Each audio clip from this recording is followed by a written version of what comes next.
Hello everyone, सभी pen copy लेकर हो जाइए तैयार। हम आ गए हैं। फोकस कीजिए, फोकस कीजिए। ऑल वेल, सभी अच्छे हैं तो पेन कॉपी लेके बैठिएगा तो ही साइंस पढ़िएगा। देखिए बेटा, आज हम जो डिस्कस करेंगे वो हमने जो लास्ट वीडियो डाली, इसके लिए हम आपके लिए क्षमा प्रार्थी हैं कि हमने जो लास्ट की वीडियो में वो अंधेरे के कारण या कुछ भी लगा लो, टेक्निकल इशू लगा लो, तो उस वजह से वो वीडियो जो थी वो बढ़िया नहीं बन पाई, अच्छी ना बन पाई। तो आज उस वीडियो में जो लास्ट में डिस्कस कर रहे थे लवण के बारे में, तो वो लवण के बारे में हम यहाँ पर डिटेल से पढ़ेंगे। लवण क्या, कितने प्रकार के? 3 प्रकार के, अम्लीय, क्षारीय और उदासीन। तो हम पहले पढ़ेंगे नंबर 1,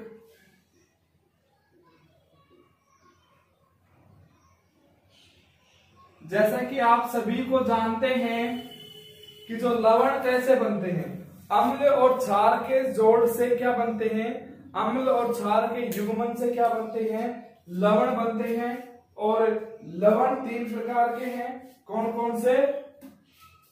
अम्लीय लवण जो क्या होते हैं, लवण किन से बनते हैं? अम्ल और क्षार के समान अनुपात से।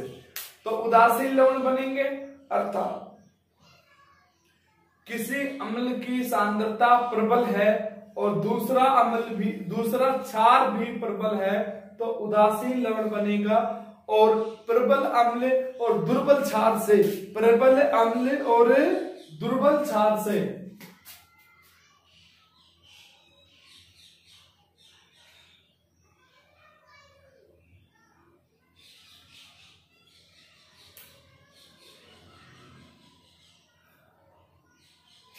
प्रबल अम्ल व दुर्बल क्षार से। क्षार कैसा है? दुर्बल है।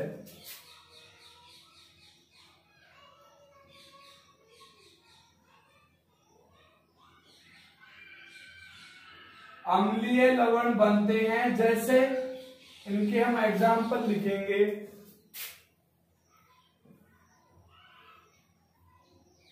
NaHSO4, sodium hydrogen sulphate. क्या? Sodium hydrogen sulphate.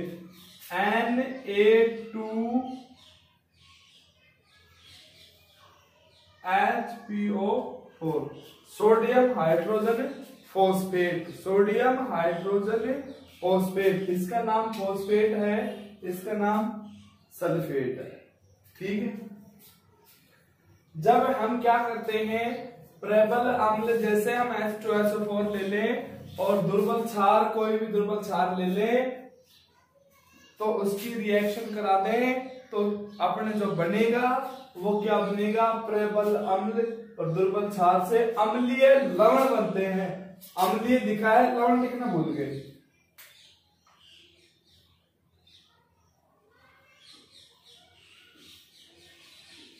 अम्लीय लवण बनते हैं। अब नंबर 2 पढ़ेंगे,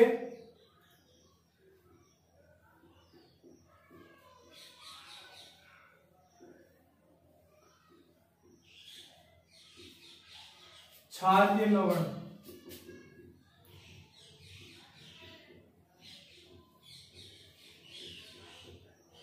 प्रबल क्षार व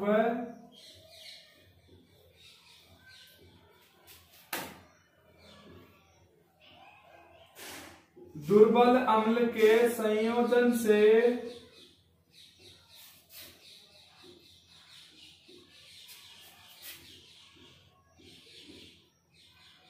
क्षारीय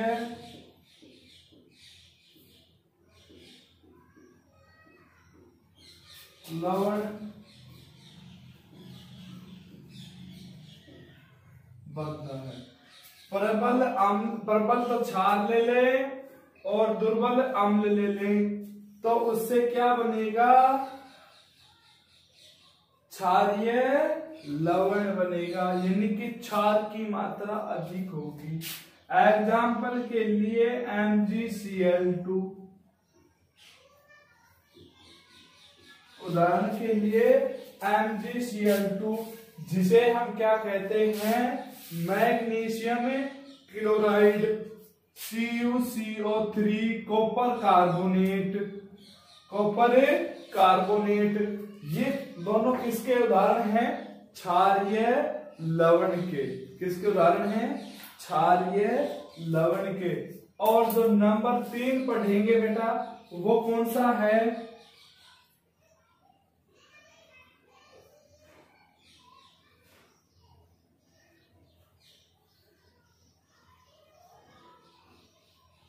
नंबर 3 कौन सा है, उदासीन लवण। उदासीन लवण क्या होते हैं, देखो भाई,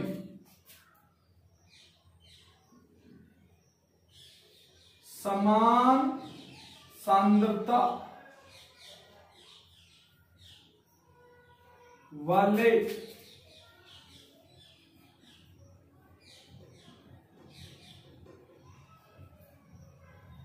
अम्ल व क्षार के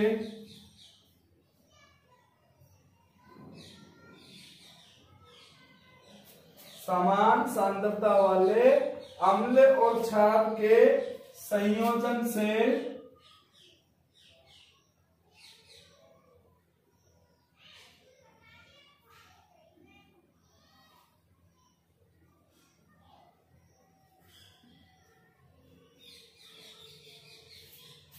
उदासीन लवणे बनते हैं। अर्थात समान सांद्रता वाले से तात्पर्य क्या है कि या तो वो अम्ल कैसा हो, प्रबल अम्ल हो या प्रबल क्षार हो। तो जब इन दोनों की सांद्रताएं क्या हो, समान हो, या तो प्रबल अम्ल ही हो और प्रबल क्षार ही हो, या दुर्बल अम्ल हो और दुर्बल क्षार ही हो, तो इनके संयोजन से जो लवण बनेगा वो कैसा बनेगा, वो उदासीन लवण बनेगा। जैसे हम बात करें खाने वाला लवण, देखा होगा ना आपने, NaCl, देखा है आपने, NaCl, KCl।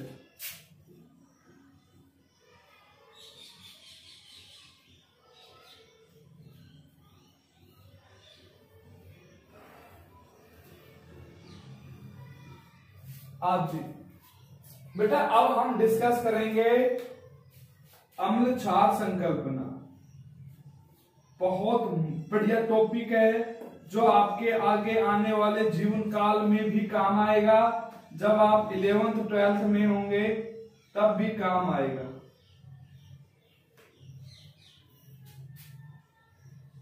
अम्ल क्षार संकल्पना कि अम्ल और क्षार संकल्पना क्या है, इसके लिए वैज्ञानिकों ने क्या क्या संकल्पनाएं दी। देखो बेटा, संकल्पना क्या होती है, परिकल्पनाएं होती है। दिमाग अपना खुरापाती होता है, दिमाग में कभी कुछ कुछ नई नई बातें चलती रहती हैं। अपने दिमाग में भी कल्पनाएं आती हैं, या ऐसा हो जाए या ऐसा हो जाए। हमारे दिमाग में आ रही होगी कि हरदम लॉकडाउन ही रहे, हमारे दिमाग में ये भी आ रही होगी कि पेपर ही न हुए, हमारे दिमाग में ये भी आ रही होगी डायरेक्ट 10वीं पास करवा दें। तो ये सब क्या है, अपनी परिकल्पनाएं है बेटा। क्या है, परिकल्पनाएं। तो अम्ल क्षार की संकल्पनाएं दी थी किसने, 3 वैज्ञानिक हैं। कौन कौन है, जिसे कहते हैं, प्रथम तो आर्यनीय संकल्पना,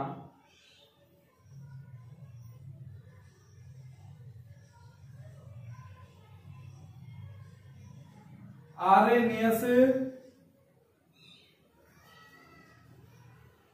संकल्पना। दूसरी है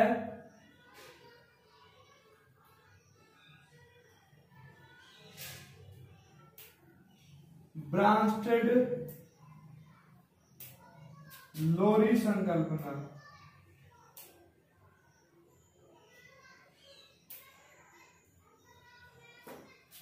हाँ भाई देखना,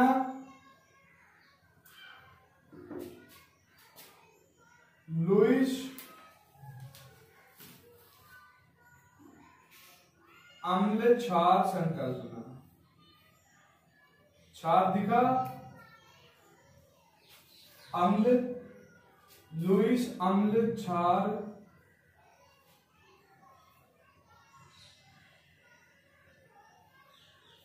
संकल्पना। तो बेटा तीन हैं संकल्पनाएं, आरएनए संकल्पना, ब्रांच डोरी संकल्पना, लुईस अम्ल क्षार संकल्पना। तो देखिए बेटा लोगों, आरएनए संकल्पना क्या है, ब्रांच डोरी संकल्पना क्या है, लुईस अम्ल क्षार संकल्पना क्या है। तो सबसे पहले हम आपको बता दें कि हम डिस्कस करेंगे आरएनएस पे।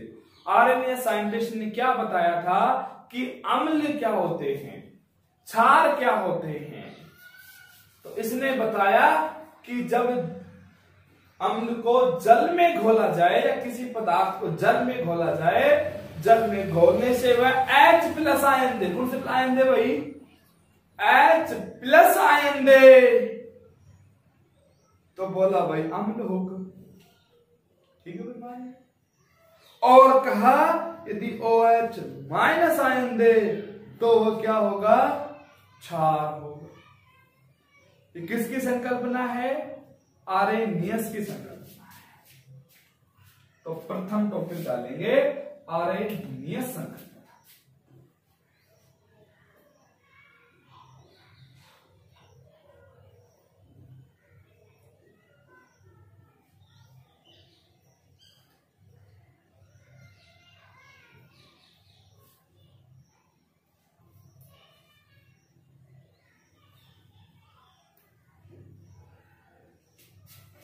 कौन सी संकल्पना? आरएनियस। गर्मी का माहौल तेज है,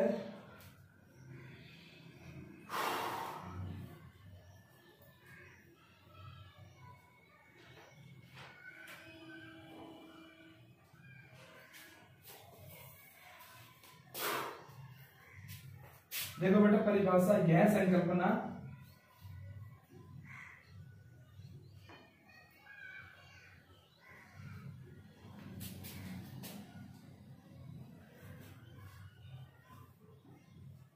सन इतनी में,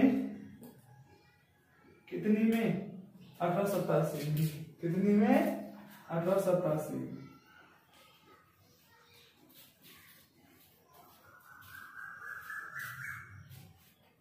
आरएनियस नामक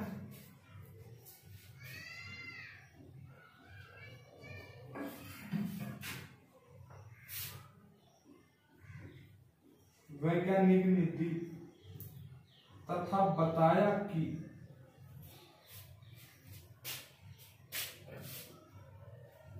क्या बताया? की के बाद इन्वर्टेड कोमा है बेटा, ध्यान रखना कि वे पदार्थ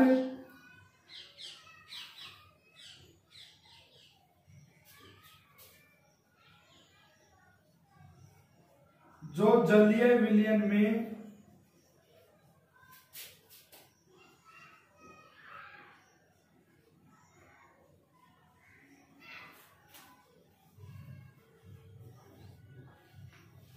H+ आयन दें, जलीय विलयन में क्या दें? H+ आयन दें,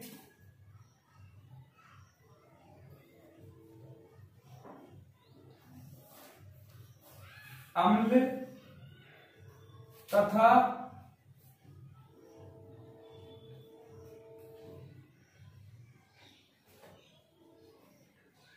जो जलीय विलयन में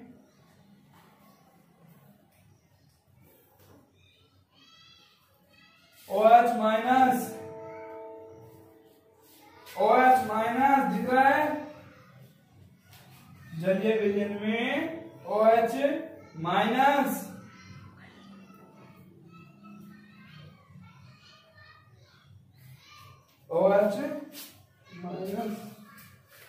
आयन दें,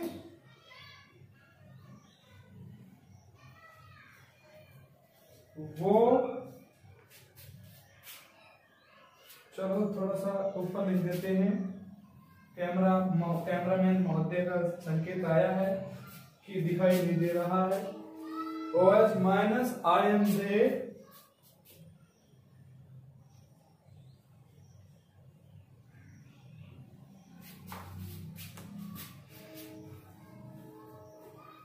वो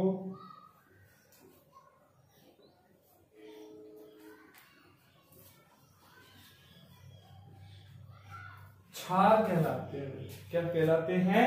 क्षार कहलाते हैं। आप इसका एक बार स्क्रीनशॉट ले लो। एक बार एक मिनट। OH को हम क्या बोल देते हैं वो बता देता हूं। OH को बोल देते हैं हाइड्रोक्सिल।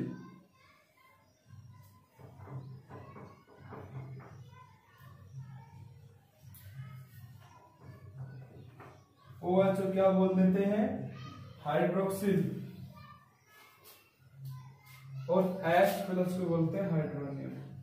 चलते बाद में अभी और रिएक्शन आएगी तब बता देंगे। स्क्रीनशॉट ले लो। बेटा अभी हमने डिस्कस कर रहे थे आरएनए संकल्पना पे, जो जलीय विलयन में H प्लस आयन थे वो अम्ल होते हैं, जैसे HCl। तो H प्लस और Cl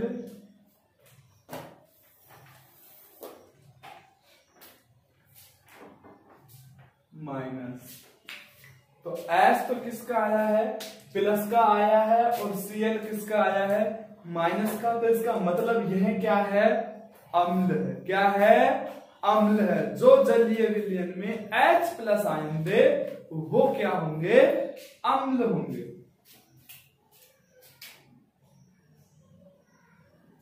और जैसे हम ले ले HNO3, H प्लस और NO3 माइनस। तो H पे जो प्लस आ रहा है तो यह क्या है? अम्ल है। क्या है? अम्ल है। और हम बात करें NaOH, Na पे तो क्या आया? प्लस, और OH पे क्या आया? माइनस।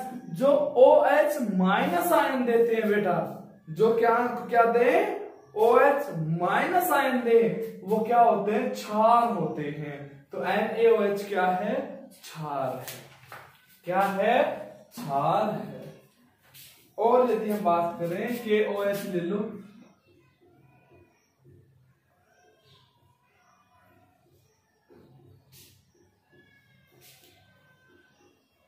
तो यह भी क्या है? क्षार है। कैसे? क्योंकि यह आपके देख रहा होगा कि जलीय विलयन में ये क्या दे रहा है? OH माइनस आयन दे रहा है। इसे तो बोलते हैं सोडियम हाइड्रोक्साइड, इसे बोलते हैं पोटेशियम हाइड्रोक्साइड, इसे बोलते हैं नाइट्रिक अम्ल, इसे बोलते हैं हाइड्रोक्लोरिक अम्ल। ठीक है बेटा? नाम इसे क्या बोलते हैं? हाइड्रोक्लोरिक अम्ल, इसे सोडियम हाइड्रोक्साइड, इसे पोटेशियम हाइड्रोक्साइड, इसे नाइट्रिक अम्ल बोलते हैं। अब आपके सामने देखो, जो H प्लस दे रहे हैं वो तो क्या है? अम्ल है, और जो OH माइनस दे रहे हैं वो क्या है? क्षार है। वो क्या है? क्षार है। ओके बेटा? अब देखो कि प्रबल अम्ल और प्रबल क्षार, दुर्बल अम्ल और दुर्बल क्षार, अभी आपके सामने हम पेश कर रहे हैं अम्ल और क्षार से लबालब टॉपिक। प्यार वाला कहता है ना, प्रोटीन से लबालब प्यार, देसी प्यार, बढ़िया प्यार बोले ना, तो ऐसे ही हम आपके सामने लेके आए हैं देसी अम्ल, बढ़िया अम्ल, बढ़िया क्षार, लबालब अम्ल, लबालब क्षार। ठीक है बेटा?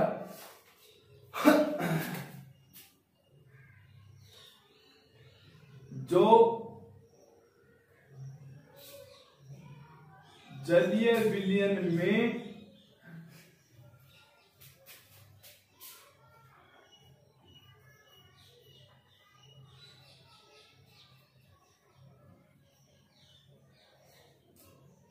पूर्णतः आयनित होकर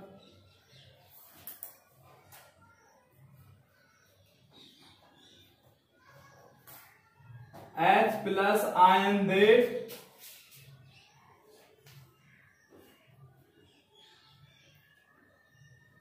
वो प्रबल अम्ल तथा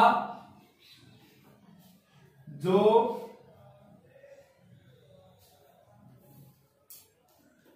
पूर्णतः आयनित या वियोजित होकर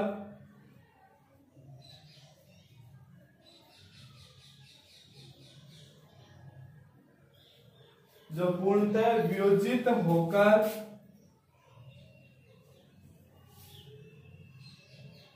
OH माइनस आयन दें। क्या दें? OH माइनस आयन दें। डस्टर कहां गया? दे थोड़ा सा कुछ लेबा वाली पोजीशन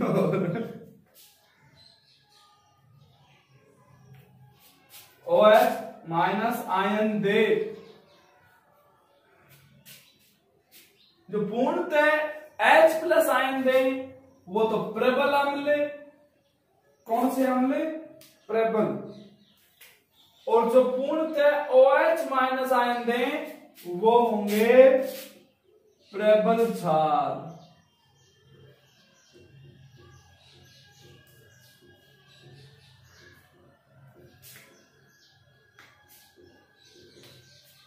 प्रबल अम्ल के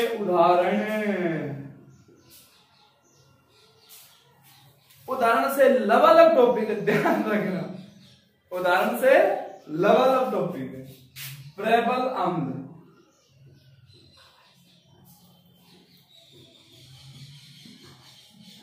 हाँ अमन, हाँ सुन गया मेरे को, सुन गया। उदाहरण है इसके HCl, H2SO4, NO3। ये किसके उदाहरण हैं? प्रबल अम्ल के।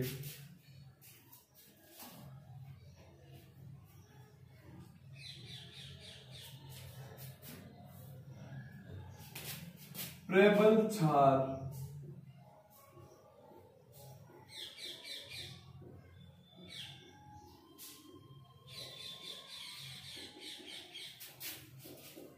KOH NaOH, KOH NaOH आदि। ये कैसे हैं? प्रबल क्षार हैं, अर्थात ये पूर्णतः आयनित हो जाएंगे और OH माइनस आयन देंगे भाई। ठीक है ना? जो OH माइनस आयन दे वो तो क्षार होगा और जो H प्लस आयन दे वो अम्ल होगा। अब हम बात करेंगे दुर्बल की। ये ठाडा हो गया। अब बात करें दुर्बल है, कमजोर से, मेरे जैसा गणाही से।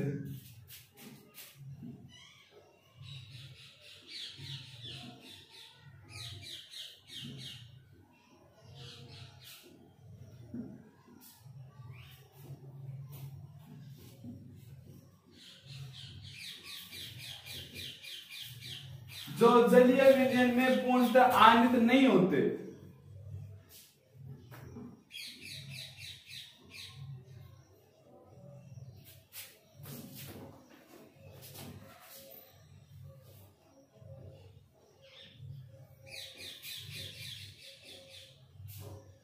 जो जलीय विलयन में पूर्णतः आयनित नहीं होते वो दुर्बल होते हैं।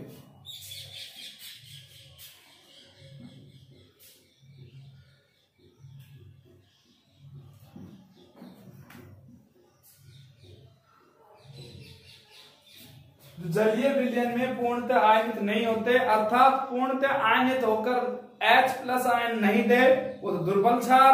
OH माइनस आयन नहीं दे, सॉरी उल्टा बोल गया।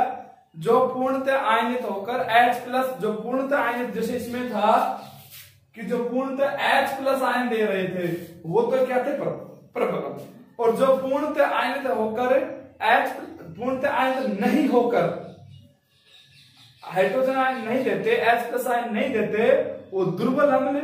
और जो हाइड्रोक्साइड आयन, जो OH माइनस आयन नहीं देते वो दुर्बल क्षार होते हैं। ठीक है ना? वो क्या से दुर्बल प्रकृति के होते हैं।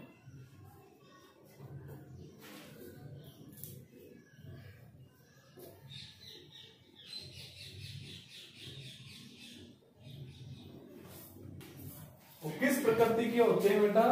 दुर्बल प्रकृति के होते हैं। ठीक है? अच्छे। दुर्बल अम्ल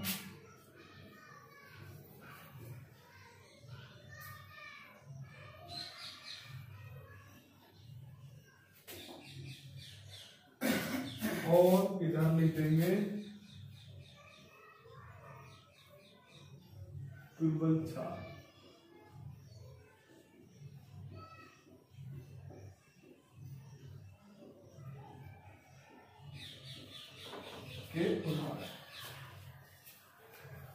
दुर्बल अम्ल का क्या है?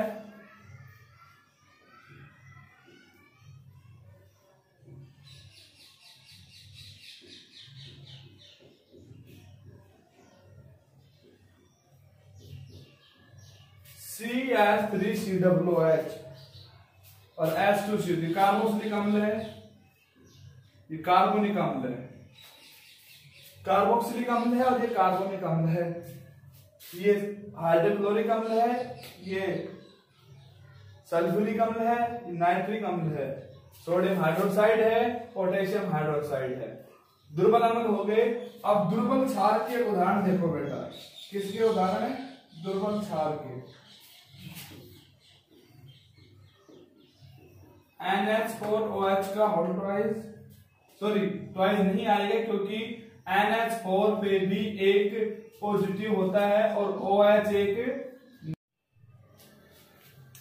देखिए बेटा यहाँ पर जो हम उदाहरण बता रहे थे यहाँ से थोड़ा सा मिसिंग हो गया था, टेक्निकल इश्यू हो गई थी। NH4OH जो हम बता रहे थे ये है अमोनियम हाइड्रोक्साइड, दुर्बल क्षार है, और ये MgOH का हाइड्रोलाइज ये भी दुर्बल क्षार का ही उदाहरण है। इसे हम मिल्क ऑफ मैग्नीशिया के नाम से जानते हैं। किसके नाम से जानते हैं? मिल्क ऑफ मैग्नीशिया, जिसका यूज इनो में होता है, इसका डिस्कस पहले कर चुके हैं।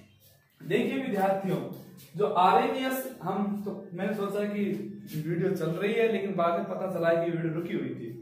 जो आरएनएस साइंटिस्ट था उसने क्या बताया था कि तो जलीय विलयन में H+ आयन दे वो तो क्या होंगे?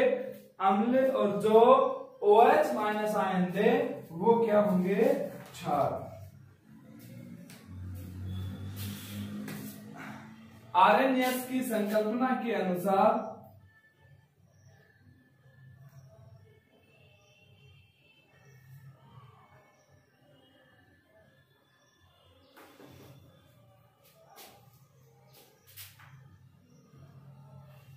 H+ व OH- आयन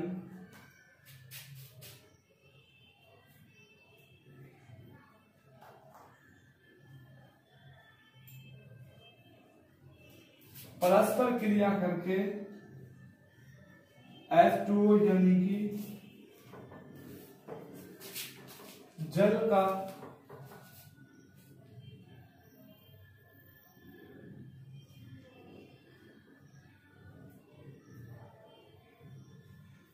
निर्माण करते हैं। किसका निर्माण करते हैं बेटा? जल का। कौन कौन आयन? H आयन और OH- आयन। अब देखो प्लस के साथ कौन आ रहा है? माइनस आ रहा है। यह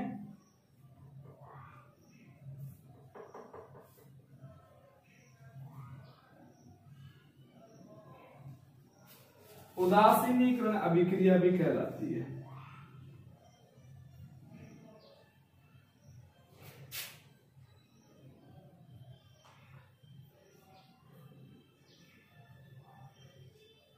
क्या कहलाती है बेटा? उदासीनीकरण अभिक्रिया भी कहलाती है। और ऊष्माक्षेपी अभिक्रिया होती है।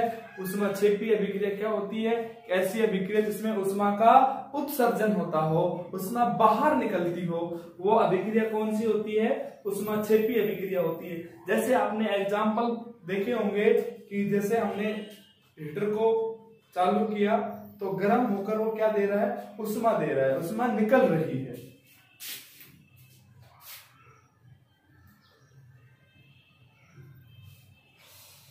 थोड़ा सा पता नहीं कुछ जहरीला जानवर खा गया, उसकी वजह से थोड़ा जलन और पेन और ये नाफड़ से हो गए।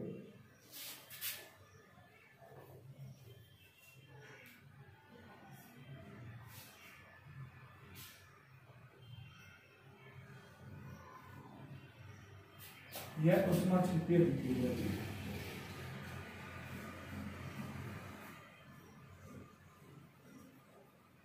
देखिए बेटा, आज का इतना ही काफी है, और कल हम लेके आएंगे आपके सामने अमल साथ से भरपूर टॉपिक, ब्रांस्टेड लोरी का टॉपिक।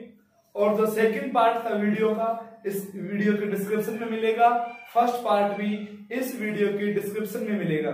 ठीक है बेटा, सेकंड पार्ट में टेक्निकल इश्यू की प्रॉब्लम की वजह से वो थोड़ा मिसिंग हो गया है, लेकिन आपको उसको सुनना जरूर है, उसकी वॉइस ही रिकॉर्ड कर लेना, जो मैं बोल रहा हूं वो ही लिख लेना, छाप देना उसी को ही। ठीक है बेटा, thank you, have a nice night. Screenshot ले लो जल्दी से, जल्दी जल्दी इसका स्क्रीनशॉट ले लो, और वो जो आपके सामने नंबर दिख रहे हैं उन नंबरों पे आप कॉल कर सकते हैं, मैसेज कर सकते हैं, आपकी समस्या का समाधान करेंगे। Okay, thank you thank you thank you thank you thank you thank you thank you.